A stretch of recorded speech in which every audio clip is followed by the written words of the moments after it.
Hey ho, my name is Jo, welcome back to my channel. Today we're going to be talking about my top 5 favorite YA fantasy.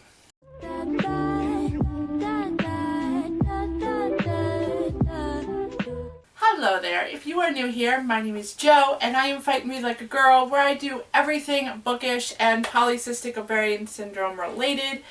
But if you are returning, welcome back. I'm so glad you are here. Today we're going to be talking about my top 5 favorite YA fantasy series, and I don't know, like, fantasy is just one of those genres that I just cannot seem to get enough of, so I'm always looking for a fantasy series. So if you have read any of these or have a favorite series that I did not mention, please leave a comment down below, because I'm constantly looking for YA fantasy because it's like one of my absolute favorites. And, you know, let's dive in because there's a lot to talk about and I only have 5 to talk about. So let's do it. Now, this first one, I'm a little surprised it actually made it into my top 5, but I would definitely say this is number 5 on my list because I was absolutely sucked in by the first one, and the second one, well, you know, it was there, like, you know, I still wanted to read it. Third one definitely pulled me in, pulled on some heartstrings, and I'm disappointed by the ending, but I'm hoping there's something coming for it. But anyway, that is the Curse So Dark and Lonely series by Brigd Kemmerer, and it's actually a trilogy, but I'm counting it as a series. So it starts with a Curse So Dark and Lonely, goes to a heart so fierce and broken, and ends with a vow so bold and deadly. If you are not familiar with this series, the first one is a Beauty and the Beast retelling where you have Harper, who has cerebral palsy, and she gets sucked into the world of Emberfall from Washington, D.C., and, you know, the Beauty and the Beast tale. That's what it is. It's like, what if Beauty and the Beast met Groundhog Day? And those are words right straight from the author. But A Heart So Fierce and Broken, you also follow a few more characters, and overall, this series, if I had to give the whole entire series a star rating, I would definitely say 4 stars, so we can't really say it's a 5-star series, but it's number 5 on the list because the whole entire series I would definitely give 4 stars, because in the end I was a little disappointed, but it definitely satisfied me in the end. So number 5 on my list is the Curse So Dark and Lonely series. I definitely feel like number 4 might be on everybody's list, but it surely is on mine because it's always had a special place in my heart. Could not tell you why, but it does. But that is the Hunger Games trilogy. It's not really a trilogy anymore, it's a saga, I think. Is it a saga, or does the trilogy become a saga, or does saga become... I don't remember how that goes. Anyway, I unfortunately have not read the ballads of Songbirds and Snakes, but I'm going to. It's been out for almost a year, and I'm going to read it. Anyway, so Katniss and, what's his name? Papita? I love them as characters, and I definitely adore this series. But if you are not familiar with this series, you do follow Katniss and Peeta. It's told by Katniss, and I can never remember the number. The 100th game, I don't even remember the number. I can never remember the number. Either way, you have the Hunger Games, and these people from the Capitol come and select people to go as tribute for their district for the Hunger Games, and that is where Miss Katniss Everdeen volunteers for her sister.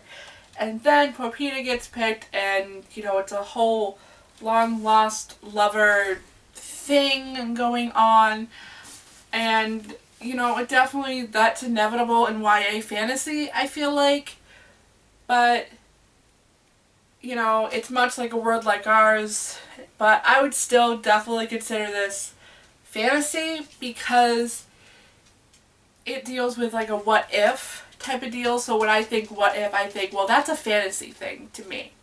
But let me know your thoughts. Do you think this is a YA fantasy series? If not, tell me why or why not. But number 4 on my list. Alright, I'm only going to hold up the first one because this is a huge entire thing. I might pop up the other books on the screen. I'm not sure how I'm going to do it. But that is the House of Night series by PC Cast and Kirsten Cast. It starts with Marked. One of my all-time favorite fantasies. And I will say fantasy because it has vampires in it. And this will be number 3 on my list because there's a couple elements to it that just doesn't seem like it's plausible. But yeah, but you follow Zoe and she ends up getting marked by the House of Night's goddess Nyx. And she has to go to the House of Night or she starts getting incredibly sick because she got marked. And her grandmother is so supportive of it. Her parent and step douche, as she calls him, not so much. But her grandmother is very supportive of it. She gets into the House of Night and that's where Zoe finds out that she's been marked and she's quite special because of it. So, and then, you know, later on in the series you find out why she was marked that way. This series, I feel like, goes on forever. And I think there's like 7 to 8 books out for it. And I think they're even writing another one. I don't even know. But this series started when she was 16. And this was published in 2007. So it's definitely a wild and crazy fun ride. And if you loved the Twilight series at any point in your life, you would really actually probably enjoy this, I think. But, you know, you don't have to take my word for it. You should just read it for yourself at this point.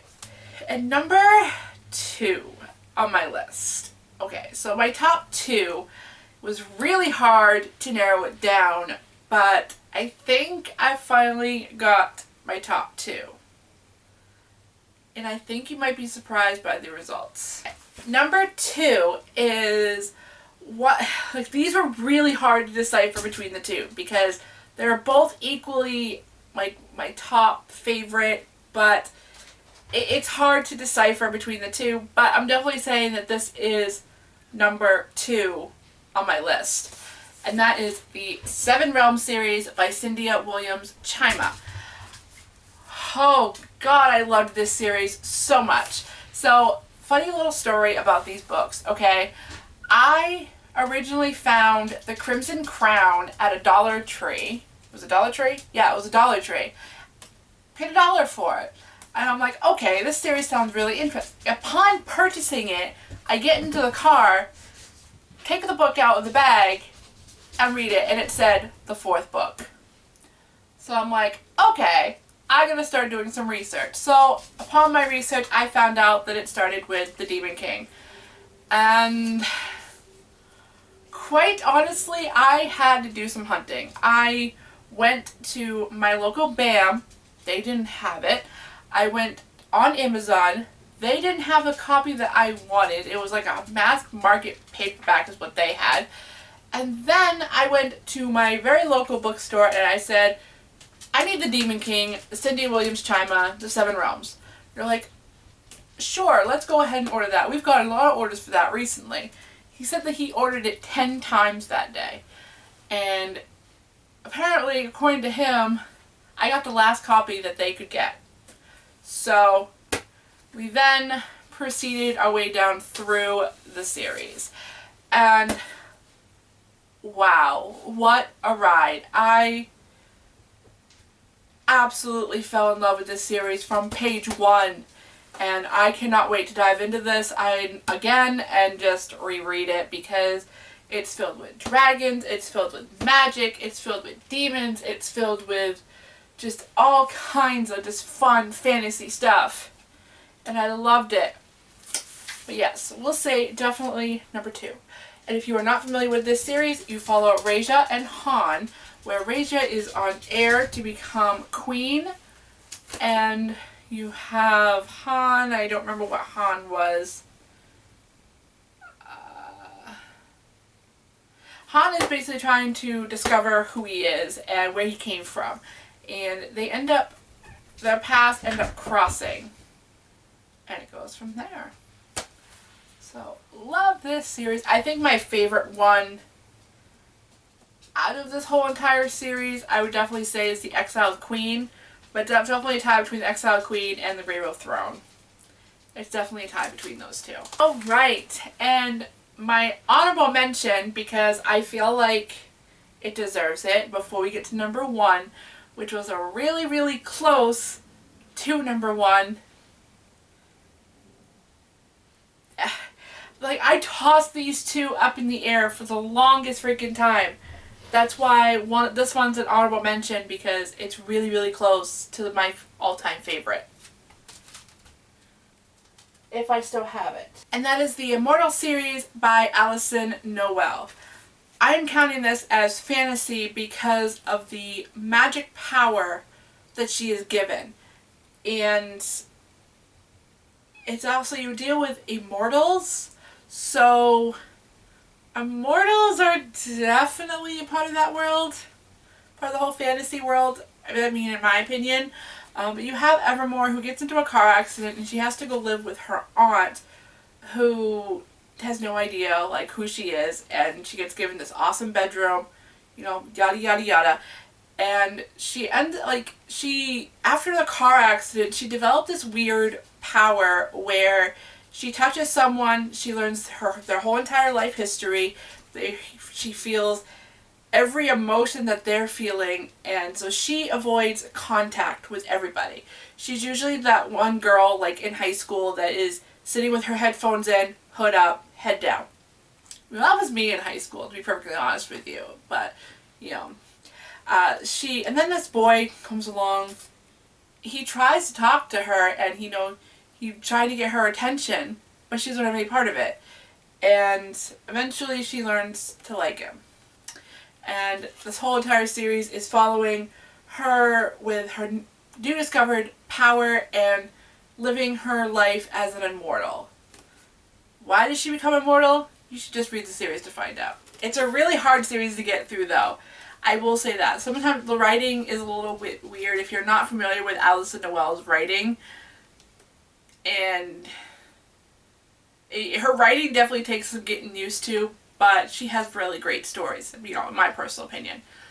So, anyway, moving on. Alright, and number 1, which, again, was really hard to choose my number 1 top. But I think I can finally say, yes, this is my number 1 all-time favorite series. Drum roll, please. If I can find a sound effect, maybe. Who knows? My number 1 all-time favorite series, or trilogy, or whatever you want to call it, is the Inkheart trilogy. Did you see it coming? Because I sure the hell didn't, because it was a really tough choice. Anyway, this series is actually, yes, it is one of my all-time favorite series. And if you're not familiar, you follow a girl named Maggie and her father. Her father is what she called a book doctor who fixes bindings of books, and he also has this magic power where he reads something out loud, everything comes to life. And one day he read out loud and his mother went missing, or her mother went missing, excuse me. And so she ends up losing her mother because her father read out loud and her mother was captured by one of the characters that came out of the book called Inkheart. And this just follows their whole journey on all of that. In the first one, I feel like it's a little bit of a spoiler there, but Maggie finds out that she also has the same magical power, and you're just following them along the whole thing. And the second one, you follow a character from the first one. I don't want to go into great detail, because if you guys haven't read this, I really highly recommend this series. It is a little hard to get through. You know, these books ain't babies. I mean, they're, you know, full-grown adults. What? No. But, you know, these books are huge, and they are they're just my favorite. I read this whole entire series every year, and I haven't read it yet this year, and I'm really disappointed in myself. But I definitely do read these every year, and I just love it. I love it so much. So if you made it this far in this video, thank you so much for watching. I hope that you guys enjoyed this video. If I did mention any of your favorite all-time fantasies, please leave a comment down below. Or if there's any fantasy series that you think I should check out because I love these, please leave that down below so I can go ahead and check them out, because I'm always looking for something new YA fantasy. I mean, even though Inkheart is a little bit of middle grade, but you know, I'm considering it YA. So thank you so much for watching, guys. I hope you hit subscribe so you don't miss any content by me, because I try to post on Tuesdays and Fridays, and sometimes in between. Sometimes I miss a day or miss a week, because that's just who I am, guys, and I'm sorry. But thank you so much for watching, guys, and I will see you next time. Bye!